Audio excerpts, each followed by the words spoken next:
बरं, उपमुख्यमंत्रीने असताना आपण ज्या ज्या घोषणा केल्या त्यातल्या किती पूर्ण झाल्या?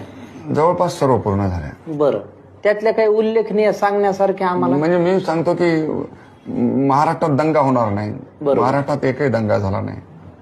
महाराष्ट्रात एकही बॉम्बस्फोट माझ्या काळामध्ये झाला नाही.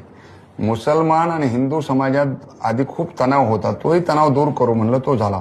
मस्जिदीला FSI दिला आणि मंदिरामध्ये सुद्धा आरती करण्याची संबंधीची व्यवस्था केली, ज्याच्यामुळं हिंदू मुसलमानांच्या नेत्यांची बैठक मी केली आणि एक सलोखा घडवून आणला. बरोबर. ते काम मी केलं. मुंडे साहेब एक डायनॅमिक नेता म्हणून फेमस आहेत. साहेब, तुमचं नाव घेतलं की आमच्या डोळ्यासमोर तुमचं चित्र असं उभं राहतं.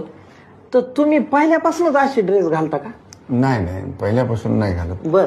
LLB शिक्षण संपलं हा. की मी राजकारणात उडी घेतली. बर.